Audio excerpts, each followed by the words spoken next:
Ora, viva, muito boa noite, bem-vindos à noite informativa. Vamos olhar para a informação do país e do mundo durante os próximos minutos.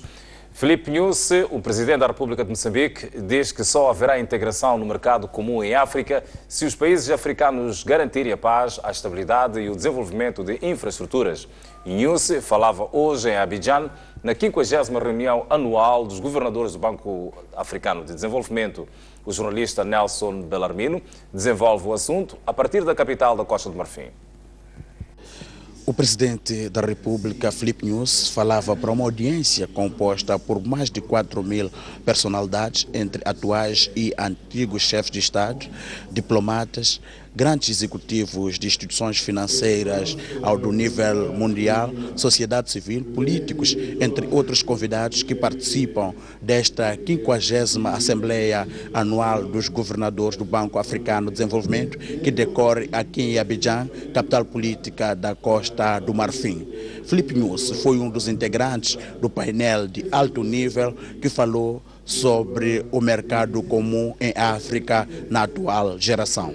E a responsabilidade para que esse mercado comum possa existir é preciso começar de nós mesmos. Cada país tem que muito fazer para poder merecer a ligação com outro país, com outra região e com o mundo.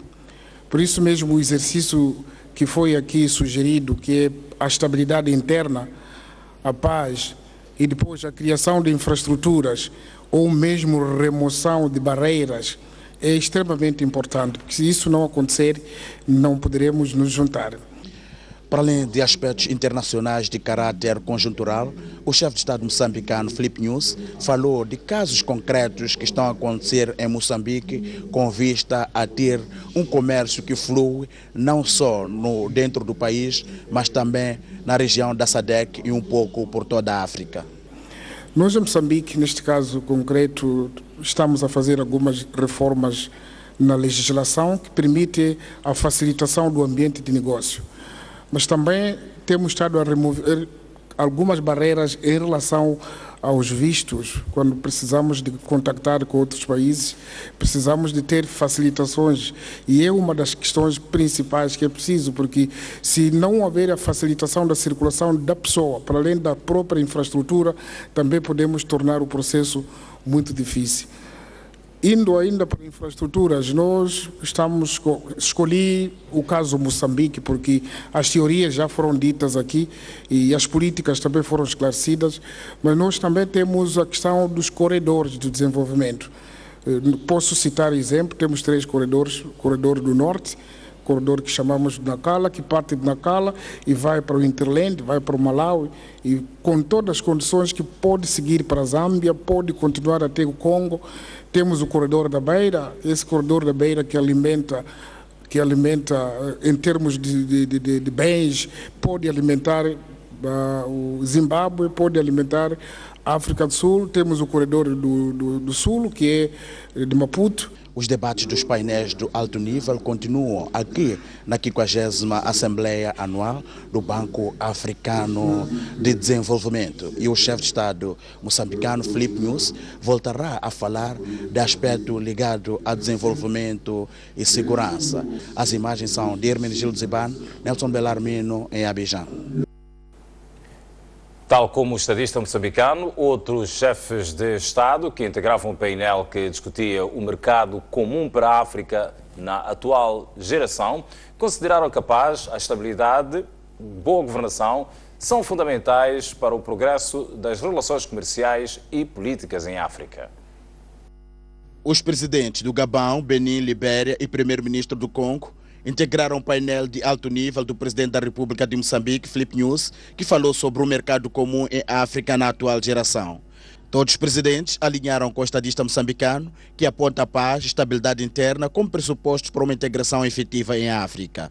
Nós devemos considerar que a paz no continente africano é importante, porque sem a paz nós não teremos algo a fazer, não poderemos construir. Deixa-me dar um exemplo, e nós estamos aqui no sítio certo, Vamos olhar para a transformação no Côte d'Ivoire nos últimos anos. É extraordinário. Abidjan transformou-se. Isto é por causa da paz. Devo voltar e dizer que nós, como líderes, estamos a enfrentar desafios. Primeiro, a população jovem africana, e o segundo, o aumento da população em África. E nós precisamos de obter emprego para esta população jovem e também pensar em alimentar a população. O que é que isso significa? Significa criar riqueza. E para criar riqueza nós precisamos ter boas políticas, boa governação para atrair a comunidade empresarial. E queria dizer que juntos somos mais fortes. Nós chegamos a uma fase em que nós não temos outra opção. Portanto, qualquer integração repousa na paz, na estabilidade, na segurança. Portanto, são esses pilares que são importantes. E outro elemento, quando nós falamos de mercado único, nós precisamos de instituições. Talvez que nós voltemos a falar dessa questão também. Nós precisamos de infraestruturas. E essas infraestruturas, e eu entendo que em termos de interconexão para aproximar os nossos Estados, as nossas economias, os nossos povos e os nossos governos. O primeiro-ministro do Congo e a presidente da Libéria apontam a boa governação como fatores que propiciam a paz e estabilidade. Mas para além dos aspectos de paz e segurança que foram apresentados aqui e que são indispensáveis ao progresso do continente, queria insistir nos aspectos da boa governação. Porque a integração só pode ser útil se as partes que devem ser integradas sejam suscetíveis de serem integradas. Senão, nós vamos fazer uma integração das partes que são difíceis de cooperar, coexistir, e a prazo esta integração vai culminar ou terminar por uma desintegração. Portanto, é necessário que a África possa apostar em alguns fatores para a sua integração e que sejam favoráveis à integração, em especial a boa governação. Paz e estabilidade. E é isso que devemos fazer. Muito obrigada. Moçambique aposta no zimbabuiano Thomas Zondo Sakala para a presidência do Banco Africano de Desenvolvimento, em substituição do ruandês Donald Kaberuka, que termina o mandato de 10 anos. O novo presidente do Banco Africano de Desenvolvimento será eleito durante o jubileu da instituição.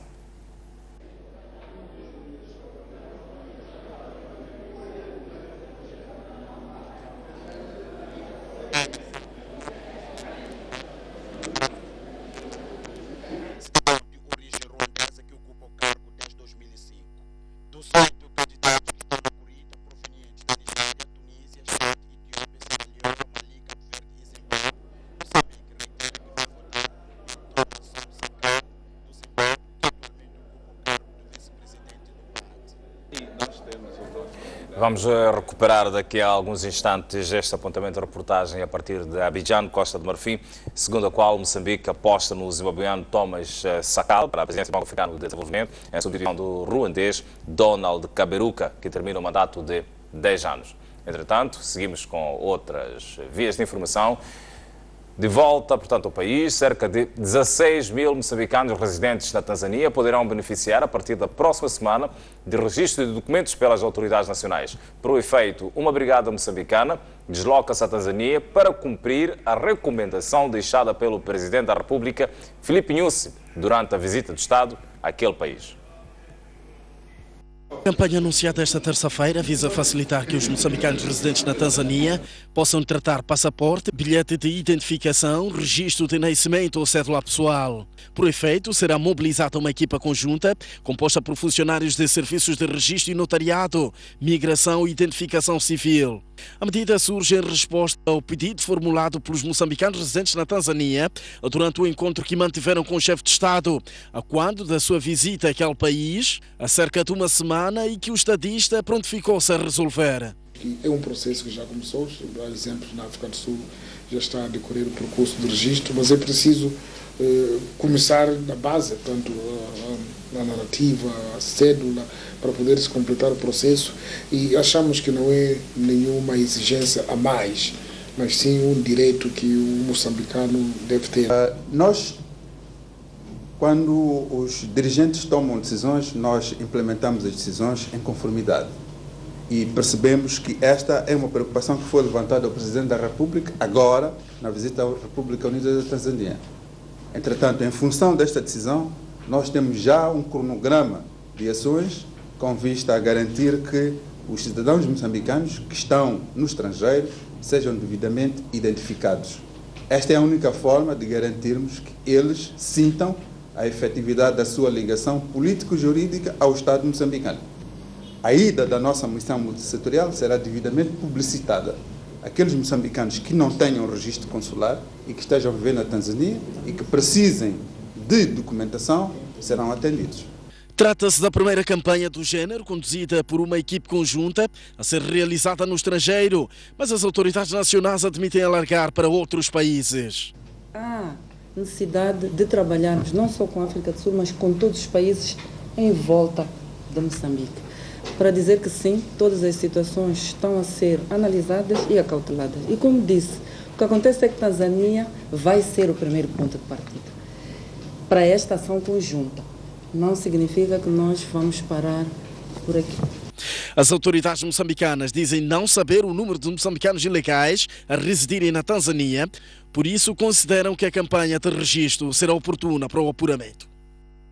O Conselho de Ministros apreciou esta terça-feira o Programa Nacional de Mecanização Agrária, um instrumento de operacionalização do Plano Estratégico do Setor Agrário que prevê a abertura de 47 centros de serviços agrários. Este programa prevê a disponibilidade e alocação aos centros de serviços e produtores agrários de diversa maquinaria e equipamento para várias áreas de intervenção agrícola, que incluem nivelamento, sementeira, rega, colheita, no âmbito do programa para aumento da produção alimentar. Far-se-á neste âmbito a capacitação e treino dos operadores deste equipamento, bem como de técnicos para a área de manutenção, e também a distribuição de kits orientados para a manutenção do equipamento. Espera-se que com este programa haja mais complementaridade, mais competitividade nos programas e iniciativas na área agrária e também que haja transferência de tecnologias agrárias para maior expansão das áreas de produção, maior produção de alimentos, que poderá levar, portanto, a preços mais competitivos, garantindo assim mais segurança alimentar e nutricional. Ainda na sessão desta terça-feira, o Governo apreciou o relatório do Censo de Elefantes 2014, um instrumento que visa garantir maior gestão dos recursos faunísticos. O Ministro da Terra, Ambiente e Desenvolvimento Rural, Celso Correia, diz que os dados são preocupantes. Existe uma redução da família de elefantes em cerca de 48%. Nós, oportunamente, vamos emitir o relatório publicamente completo sobre este censo, mas importa aqui referir que nos últimos meses também foram tomadas medidas que já estão a dar resultados no que diz respeito àquilo que são os grandes objetivos que o Governo tem nesta matéria. Foi apreendido cerca de 1 tonelada de chifres de rinoceronte. Houve uma iniciativa conjunta entre o Ministério da Terra, Ambiente e Desenvolvimento Rural e a polícia, no sentido de lançar uma força conjunta junto às áreas de conservação. Também tomamos iniciativas de começar o processo de reassentamento das comunidades que estão ainda a residir dentro das áreas de conservação E também foi lançado o programa Mosbio, que é o maior compromisso do governo em termos de investimento, cerca de 40 milhões de dólares, em parceria com o Banco Mundial, para desenvolver projetos de desenvolvimento das comunidades que vivem em proximidade das áreas de conservação. A TRAC bloqueou o uso da estrada circular de Maputo a partir do bairro de Chumene, no município da Matola, até o bairro do Zimpeto, em Maputo. A concessionária da Estrada Nacional número 4 justifica a medida com a falta de segurança para a circulação no troço ainda em obras. Há 7 meses para o término do novo prazo estabelecido pela empresa de desenvolvimento Maputo Sul para a conclusão das obras da estrada circular de Maputo, as obras do futuro nó de ligação entre a estrada circular e a estrada nacional número 4 ainda não iniciaram porque ainda decorrem negociações com a TRAC, que é concessionária desta via. Semana passada, a TRAC colocou barreiras neste local para impedir a entrada de viaturas que usavam esta via alternativa para chegar ao bairro do Zimpeto. O encerramento visa impedir o uso da via alternativa para Zimpeto por viaturas particulares. A circulação no local só é permitida aos caminhões da empresa de desenvolvimento Maputo Sul, que abastecem material para a construção daquele ponto da circular de Maputo.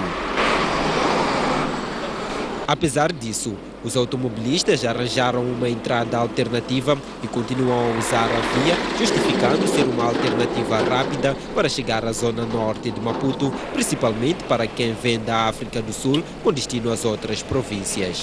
Fecharam, não avisaram e não puseram nenhum sinal que diz que não podemos continuar até aqui.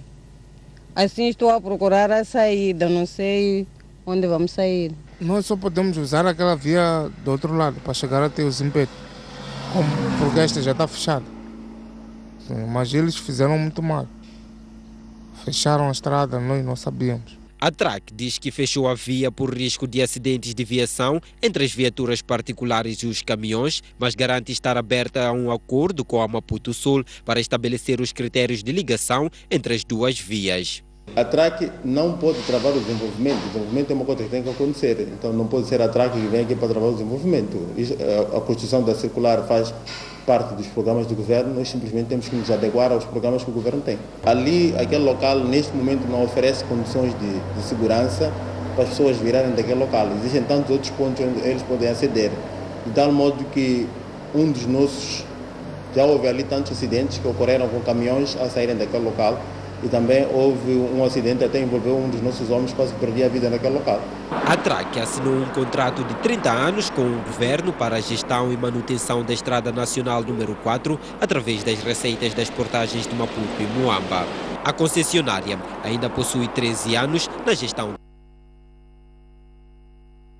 As obras de alargamento do troço entre o Hospital Geral José Macamo e a cidade da Matola, na Estrada Nacional número 4, arrancam em meados do próximo ano. Para a realização das obras, a TRAC diz que terá que reassentar mais de 60 famílias que vivem ao longo da via. O alargamento da via vai consistir no aumento de 2 para 3 faixas de rodagem em cada sentido. As obras previstas para meados do próximo ano vão obrigar o reassentamento de 62 famílias residentes ao longo de cerca de 10 quilômetros. Na segunda metade do próximo ano, temos planeado o início do alargamento do troço que sai da cidade da Matola para a cidade de Maputo. E neste momento, neste troço, estamos ainda a fazer trabalhos preparatórios, que incluem levantamentos para indemnização, identificarmos estruturas ou infraestruturas que pertencem a outras empresas que estão dentro da reserva de estrada, que serão afetadas pelo decurso das obras. Estamos também em contacto com os CFMs, Águas de Moçambique, o FIPAG, a EDM, porque têm eles algumas infraestruturas que vão interferir com os trabalhos do alargamento da estrada. Algumas famílias que neste momento contabilizamos cerca de 62 famílias vão ter que ser relocadas. Atualmente está em curso a reabilitação do troço Machantrene, cidade da Matola, cujas obras estão orçadas em 12 milhões de dólares. No local serão colocados semáforos para reduzir os acidentes de viação que ocorrem próximo ao mercado de Machantrene. E agora iniciamos em março com as obras de reabilitação da secção que sai de Machantrene até o Shoprite da Matola, que chamamos secção 18. Nesta secção, devido ao alto volume de tráfego que temos durante o dia, as obras estão sendo feitas durante o período noturno, com início por volta das 18 horas de cada dia e prosseguem durante toda a noite até o amanhecer. E temos também programadas obras para iniciarem na segunda metade deste ano, depois de julho, para a secção que sai de Ressano Garcia, na fronteira de Ressano Garcia, até ao cruzamento da Moamba. Temos já aquela parte que sai da fronteira até Matola toda reabilitada. As intervenções fazem parte do programa de manutenção e gestão da Estrada Nacional número 4. Na Beira, arrancaram as obras de reabilitação e ampliação de um troço da antiga Estrada Nacional número 6, que dá acesso ao Porto da Beira. As obras em curso estão orçadas em cerca de 90 milhões de meticais, financiadas pelo Conselho Municipal da Beira.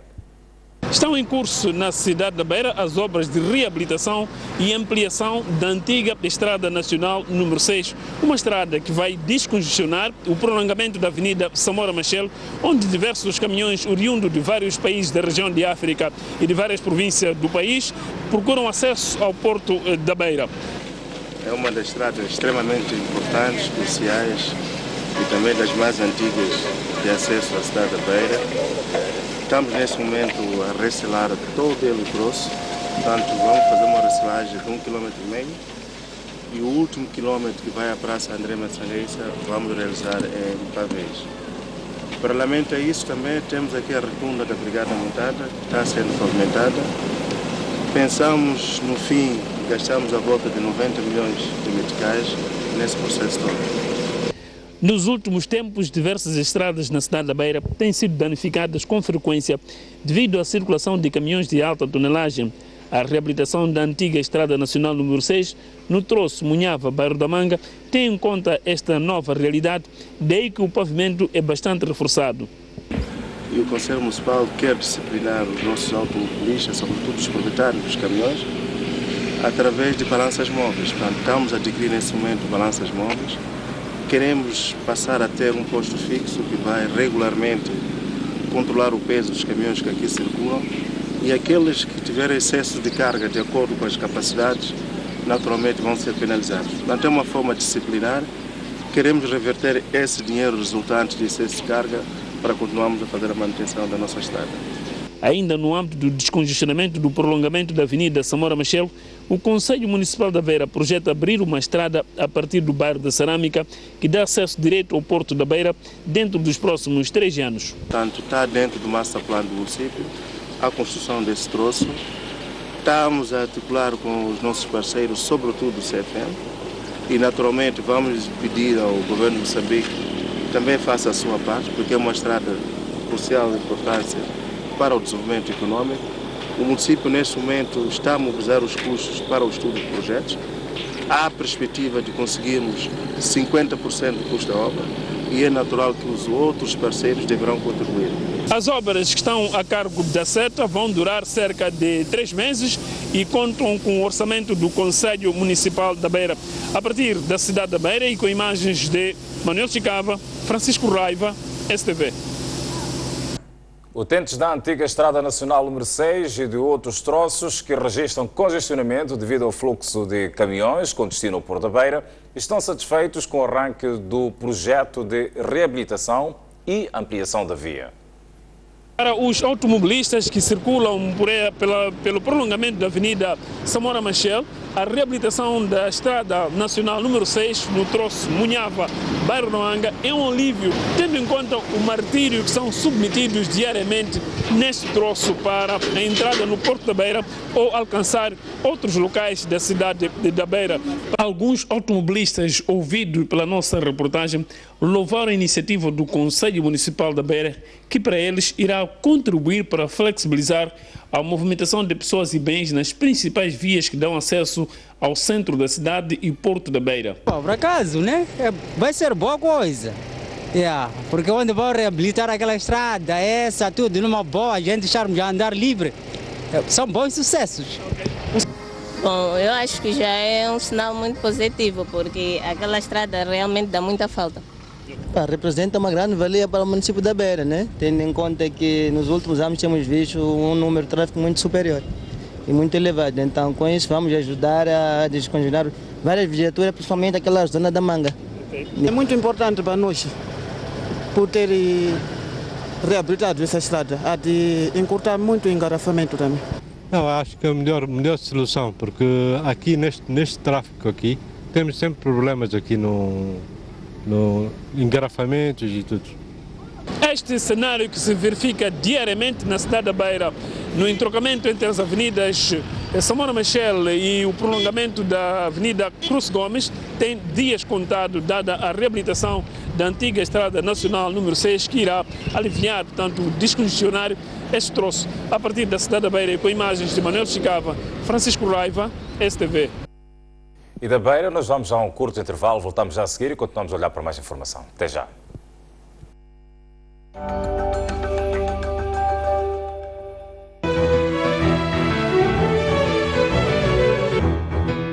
Cá estamos para mais um baú.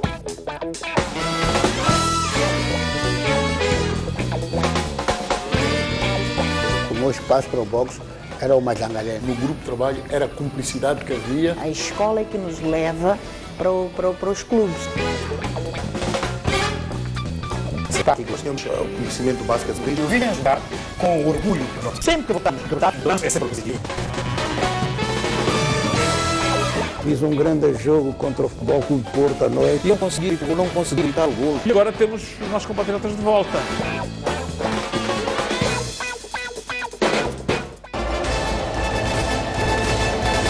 Sou moderação Chicanuma. Seja bem-vindo a mais uma edição do seu programa Cuide Júri. Júris consultos de reconhecido mérito em diversas áreas dão verdadeiras aulas de direito aos domingos. A contratação de mão de obra estrangeira é uma exceção. Se não for possível, contratar um nacional. Que tipo de infração? Controlarem e fiscalizarem. Não deixa de fazer propaganda política. A assistência jurídica é gratuita. Aqui o debate distingue-se pela discussão de temas da atualidade da perspectiva jurídica. É sempre um prazer e uma honra tê-lo no nosso espaço.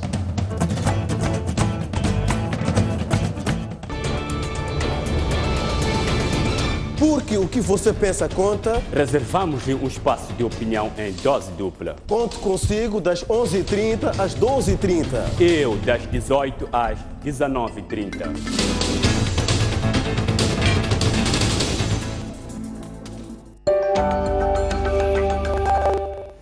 Estamos de volta com a informação na noite informativa e agora vamos até a província central de Manica, onde 3 viaturas envolveram-se num acidente na manhã desta segunda-feira na zona de Inhamiti, a 10 km da cidade de Chimoio, capital daquela província.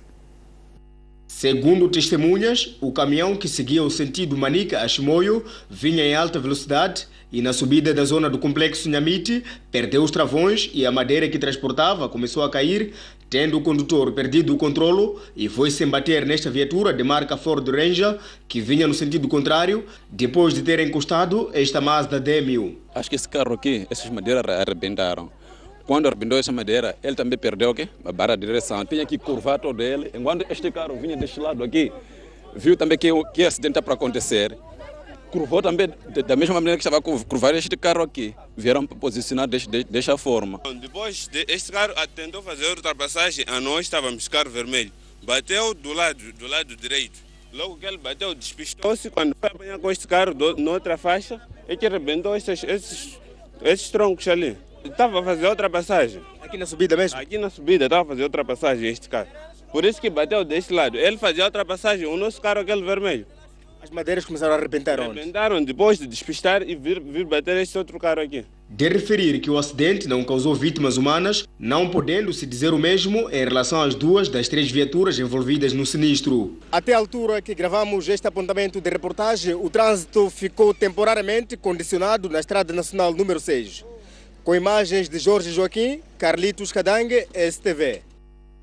Será conhecida amanhã a sentença do caso da professora que terá matado e enterrado o corpo da amante do marido na cidade de Inhambane. Em sede de julgamento, a RE pediu ao tribunal que a condenasse com pena máxima para servir de exemplo. Foi em agosto de 2013 que a professora Dulce Alberto decidiu dar fim à vida da jovem Carla Alexandre, na altura com apenas 16 anos de idade, pelo facto desta amantizar-se com seu marido e, na tentativa de ocultar o crime, enterrou o corpo da vítima neste local. Na altura, Dulce disse ter sido movida por ciúmes e afirmou que fê-lo sozinha. Lutamos. Então eu vi que ela era mais forte que eu. Então eu lhe bati com ela. O pai dos meus filhos gozava sempre comigo, a moça também gozava sempre comigo, enviava mensagem a me insultar. Então eu preferi agir assim por causa da raiva. Aliás, Dulce Alberto não mediu esforços para lograr os seus intentos, de modo que usou até 2 crianças suas vizinhas para ocultar o cadáver. Chamou-me Luís primeiro. Ele disse para cavar cova para pôr lixo. Depois, Luís disse eu com o Daniel para cavar cova. Fomos cavar, depois deixamos. Em sede de julgamento, a versão de Dulce Alberto caiu por terra e esta confessou que, na verdade, para transportar a vítima da sua escola em Umuine até a cidade de Inhambane, contou com a ajuda do taxista Osvaldo Kumbane, ora foragido, e dos seus amigos Luís Nhaposa e Elias Rambela para amarrar, amordaçar e tirar a vida de Carla Alexandre com recurso a este ralador. Se à data dos factos Dulce Alberto não mostrava qualquer sinal de arrependimento, hoje parece estar ciente da gravidade dos seus atos, de tal modo que durante as sessões de julgamento ocorridas semana passada, chegou até a pedir ao tribunal que a condenasse com pena máxima como forma de servir de exemplo para que outras mulheres não enveredem pelo mesmo caminho. A polícia da República de Moçambique, em Manica, acaba de desativar uma quadrilha de perigosos cadastrados que aterrorizava a cidade de Chimoio, através de assaltos à mão armada e ainda com recurso a instrumentos contundentes. Esta pistola de tipo Makarov, alicates industriais e outro material contundente são apenas alguma parte dos instrumentos encontrados na posse da quadrilha, agora nas malhas da PRM em Manica, os quais eram usados para a prática de assaltos a residências, viaturas e estabelecimentos comerciais na cidade de Chimoio. O grupo, que nas suas incursões se fazia transportar nesta viatura de marca Toyota Corolla, conta uma parte da última ação de roubo de 25 televisores plasmas, que culminou com a sua neutralização. Pusemos 8 plasmas no táxi, em casa do amigo dele, Antônio, onde nós encontramos essa arma. Isso que eu sei. Onde que vocês conseguiram esses plasmas? Onde que roubaram? Eles não me contaram onde eles roubaram, só eu confirmo, pus no táxi 8 plasmas. Trans veio me identificar. Disseram, então, o que tem lá dentro do carro? Eu disse, tem alguns bens, os donos estão aí dentro. Aquele polícia trans estava a mexer o telefone dele ainda, atrapalhado, não sei o quê. Eu fui ver aqui, se eu esperar também aqui, vou ser amarrado aqui. Saí, entrei no carro, fugi com o meu carro. A polícia em Manica, através do seu porta-voz, Belmiro Mutadiwa, acredita que os 6 supostos criminosos, agora encarcerados na 3ª esquadra em Chimoio, fazem parte de uma quadrilha de 11 elementos, há muito procurada pela corporação. Os mesmos, nos primórdios deste ano, até a data, têm ou já assaltaram, portanto, os estaleiros da transportadora Manning Nice, também assaltaram as bombas de combustível no InShop e recentemente roubaram num armazém 25 aparelhos televisores plasmas. No entanto, a polícia Manica garante que está a envidar esforços no sentido de neutralizar os restantes elementos da quadrilha. A Rádio Moçambique vai homenagear em 2 colóquios Samuel da Bula, o primeiro locutor negro de Moçambique. Se fosse vivo, Samuel da Bula faria 100 anos no dia 23 de maio. Conhecido como homem de 7 ofícios, o professor imobilizador Samuel da Bula foi o primeiro locutor negro a ingressar para então Rádio Clube de Moçambique. O primeiro dos 2 que a Rádio Pública organiza para conhecer o papel de Samuel da Bula juntou esta terça-feira familiares, amigos e antigos colegas. Na ocasião, os intervenientes destacaram o envolvimento de da Bula não só nos grandes movimentos nacionalistas, mas também na disseminação da cultura moçambicana. Falar de Samuel da Bula que muitos consideram como sendo o primeiro locutor em língua ronga a fazer emissões na hora nativa, é lembrar as suas qualidades de excelente comunicador e de entrevistador. Comunicar através da rádio é apenas, pura e simplesmente, para quem tem vocação. Samuel da Bula era um desses, um comunicador nato, o homem dos 7 ofícios. É este processo que finalmente consegue fazer com que a Marrabenta, que até então encontrava-se, de certa forma, remetida à zona suburbana, devido a este movimento desses intelectuais, como eu fiz referência, no centro, o Sr. Samuel da Bula, e no centro da Associação Africana, o Sr. Caraveirinha, então vão fazer com que os centros, a Marrabenta saia da zona suburbana e entre então para a zona do cimento. E, logicamente, com a entrada para a zona urbana, vai ter um maior espaço de exposição e divulgação. O Calvário de Cristo, todos sabemos, teve princípio, meio e fim. E ainda hoje podemos consagrar simbolicamente todas as quarentenas, todas as quaresmas. O do Mestre da Bula parece não ter fim, a avaliar por essa luta incessante dos filhos, e não só, para lhe devolver a honra conspurcada. De qualquer forma, é um facto inexorável que vozes autorizadas nos levam fortemente a duvidar das que o acusaram sem provas. Oriundo do lendário bairro de Chamanculo, Samuel da Bula foi professor de várias figuras, como o caso do ex-presidente da República Armando Guebuza, do antigo primeiro-ministro Pascoal Mucumbi e do deputado Enéas Comiche. Reconhecido pelo seu poderio na voz, da Bula deu seu contributo na conquista da independência nacional e perdeu a vida no dia 17 de junho de 1968, com 68 anos. A homenagem a Samuel da Bula surge. Enéas Comiche, um dos alunos de Samuel da Bula, enalteceu o contributo de da Bula em diferentes setores, desde a educação, a comunicação até a cultura.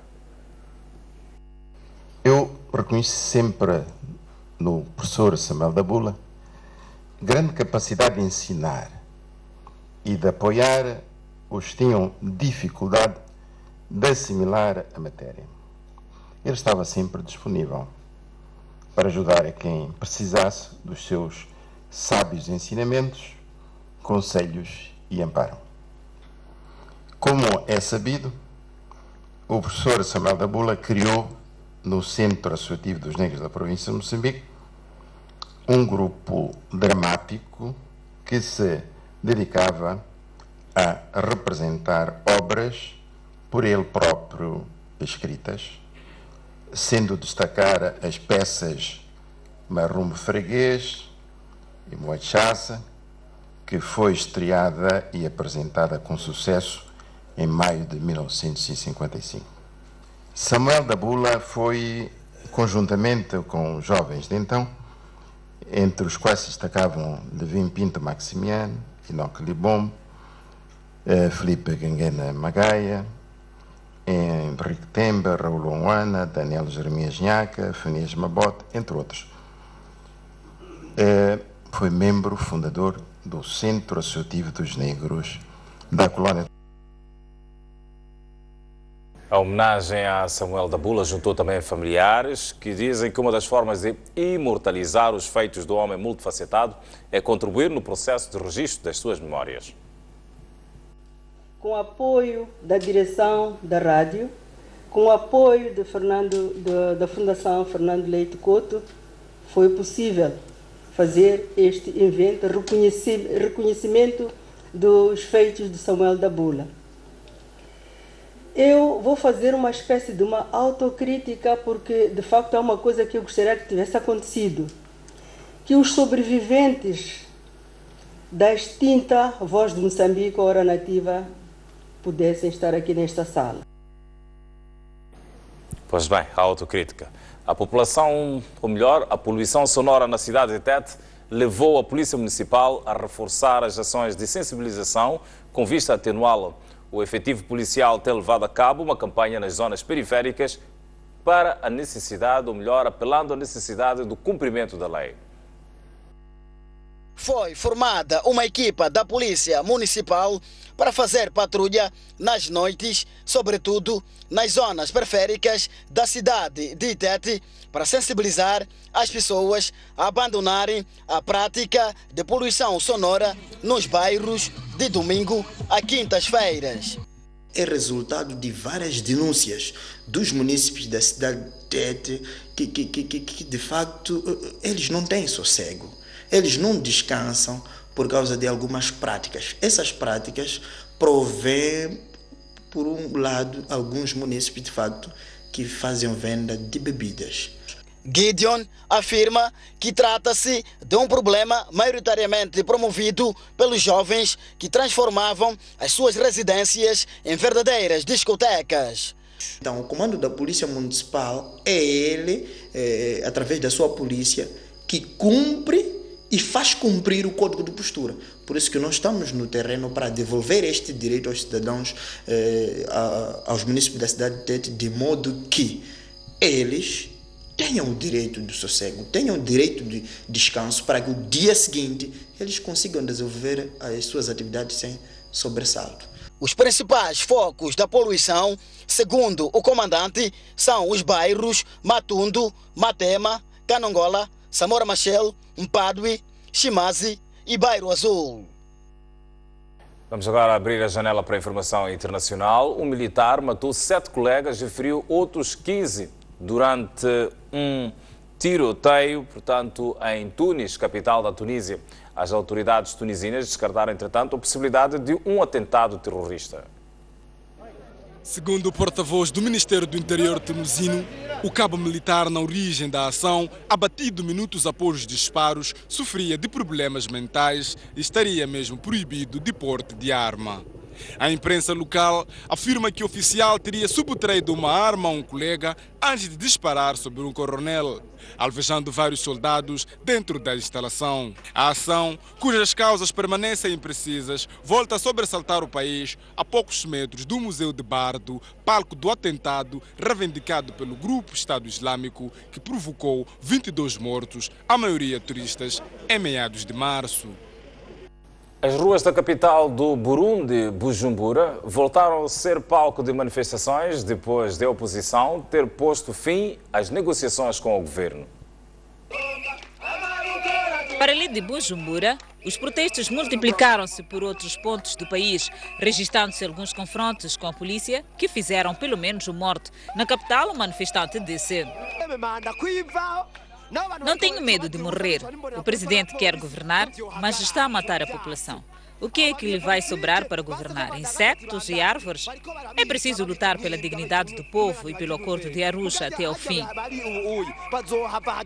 O acordo de Arusha limitava o chefe de Estado a 2 mandatos consecutivos, o que Pierre Nkurunziza tenta agora contornar para se voltar a candidatar, por considerar que o primeiro mandato não foi por voto direto e universal, como reza a Constituição e o próprio acordo de Arusha, mas através da eleição no Parlamento, pelo que tem direito a um segundo mandato através do voto popular.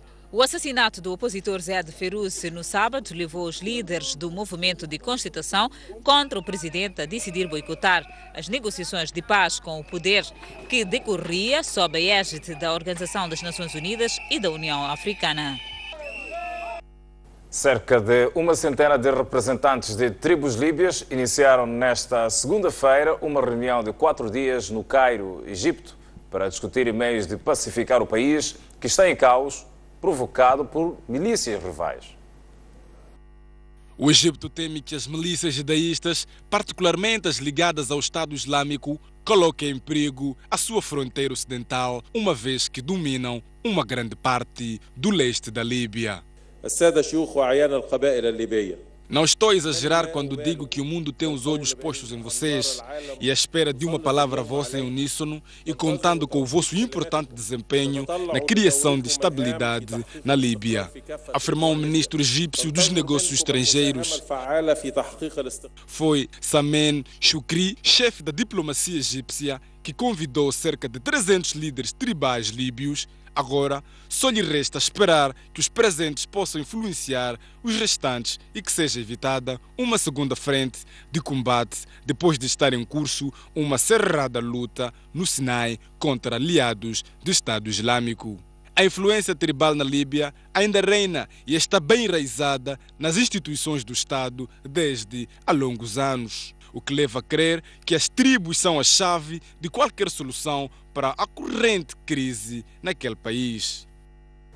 O antigo presidente do Conselho de Administração da Eletricidade de Moçambique, Augusto Fernando, defende a diversificação de fontes de energia, revisão das taxas e redução da venda de eletricidade à África do Sul para acelerar a expansão e melhorar a qualidade da energia fornecida, portanto, ao mercado nacional.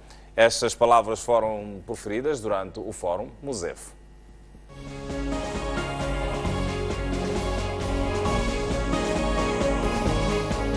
As dificuldades da eletricidade de Moçambique não são novas, sobretudo o dilema de ter de escolher entre expandir o acesso e melhorar a qualidade da energia fornecida num cenário de insuficiência financeira.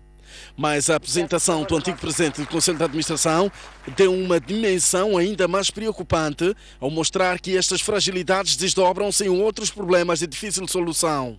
Taxa de acesso, portanto, triplicamos nos últimos 3 anos, estamos com 25%, 26%, portanto, isto é um esforço enorme que foi feito nesse sentido.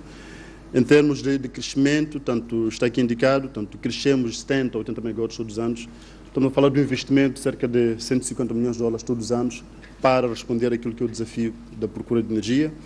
Claramente que está aqui notório que a HCB contribui com um grande peso, cerca de 85% do fornecimento de energia, ou seja, 85% de energia vem da HCB, que é um grande risco, porque a energia estamos numa única fonte e havendo problema nessa fonte, teremos problemas. As dificuldades também são agravadas pelos altos custos da aquisição de energia, não compensados pela tarifa que cobra dos consumidores. Os contratos da HCB dizem claramente que nós só podemos ter energia 300 megawatts para Moçambique até 2029. Portanto, já falei do déficit de 125 megawatts, que isto corresponde praticamente ao consumo de quase 3 províncias do país. Bom, um grande problema que depara o setor é a questão das tarifas. Em termos meticais, o que é o setor, o que a EDM recebe, tanto recebe da HCB, compra energia a quase 1.080 meticais por megawatt-hora, está a comprar da Ração de Garcia, que é a nova central, a 2.550. Se tiver alguma emergência, vai buscar na Escom a 7.500.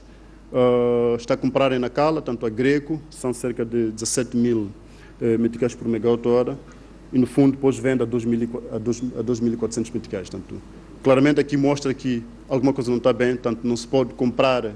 Aliás, tenho dito sempre que mesmo um simples vendedor no mercado sabe que não pode comprar tomate a 15 para vender a 10. Tanto, há aqui um trabalho que tem que ser feito ao nível da questão da tarifa. O resultado desta situação é o agravamento da incapacidade de expandir o acesso num contexto em que a procura não para de crescer, sobrecarregando os equipamentos já antigos e obsoletos. Já é notório que estamos já com problemas, já é quase público, com problemas de capacidade na região norte, há restrições quase todos os dias. Um grande problema que nós temos é a redundância dos sistemas elétricos. Temos a questão da migração da população da cidade para fora, tanto construções fora da cidade, cria uma pressão enorme fora da cidade, mas também cria uma pressão dentro das cidades, porque os escritórios, as residências são transformadas em escritórios. Temos um problema, isto há bem pouco tempo, foi há uma semana, houve um problema, um empreiteiro cortou um cabo, ficou aqui a cidade praticamente às escuras. E depois temos um grande problema também, que é a questão do aquecimento global, a questão dos ar-condicionados, toda a gente já tem ar-condicionados, e isso depois tem um impacto muito grande em termos de consumo de energia. Em termos de redundância, como dizia, tanto todo o país está praticamente sem redundância, tanto o que está aqui a pescar no mapa são zonas onde temos só uma única fonte de alimentação, neste caso são transformadores, e isso tem sido muito crítico, tanto no fundo não temos redundância em quase toda a rede elétrica, e nós já tivemos aqui problemas sérios, tanto Falei há bem pouco tempo aqui em Maputo, já estamos na região centro, a explosão na central térmica. Isto é resultado da falta de redundância nos sistemas. Face a um quadro de grandes constrangimentos no que diz respeito ao fornecimento de energia, Augusto de Sousa considera que a solução passa pela combinação de medidas que incluem a utilização do gás e a revisão da tarifa de energia, além da redução pela metade de energia que é exportada para a África do Sul. Depois há necessidade de fazer aquela coordenação entre os projetos e os concessionários para que haja o devido alinhamento. Porque o que acontece muitas vezes é que a aprovação de zonas especiais, zonas francas, onde não há infraestrutura elétrica, a aprovação de projetos que colidem com infraestruturas da rede elétrica. Só para dar exemplos, a ponte da Catembe, há trajetos que colidem com linhas da EDM, a circular também teve alguns problemas. Portanto, há aqui esta necessidade de fazer esta coordenação. Não vou muito longe, olhando aqui para a cidade de Maputo, tanto a questão dos prédios que surgem quase todos os dias, portanto, isto representa consumos muito grandes. Para ter uma ideia, um prédio deste, o que estava neste prédio antes era uma vivenda tipo 3, hoje nascem quase 40 vivendas tipo 3. Portanto, neste caso, em termos de consumo de energia, tanto aumenta em 40 vezes, mas a rede elétrica é praticamente a mesma. Bom, em relação à energia, a disponibilidade de energia, tanto estão aqui as fontes indicadas. Neste momento, aquilo que é disponível são cerca de 700 megawatts.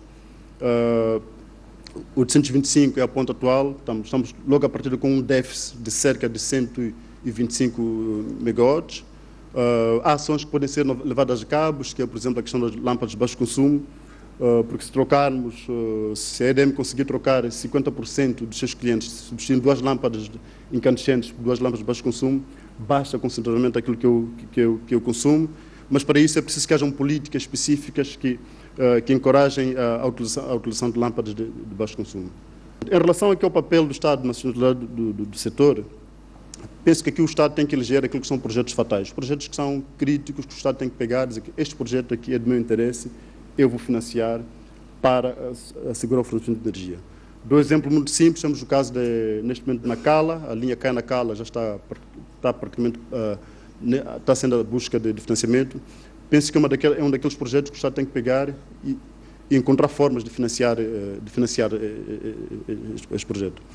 Bom, os projetos de produção, tanto estes grandes projetos têm que ter componentes também de transporte, tanto, para tal forma que o transporte, as linhas de transporte sejam subsidiadas pela exportação do mercado de energia, ou seja, as centrais que vão ser construídas, exportam energia, tem que ter uma componente que é para subsidiar o consumo interno e também investimentos internos.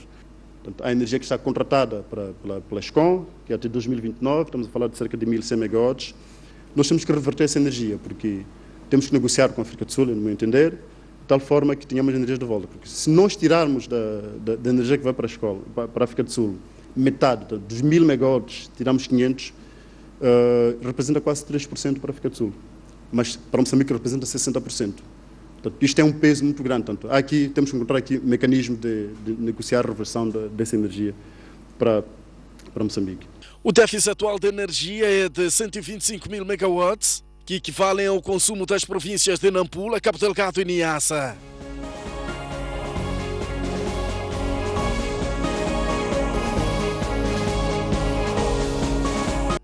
Vamos agora revisitar a intervenção do Presidente da República, Filipe Nyusi, portanto,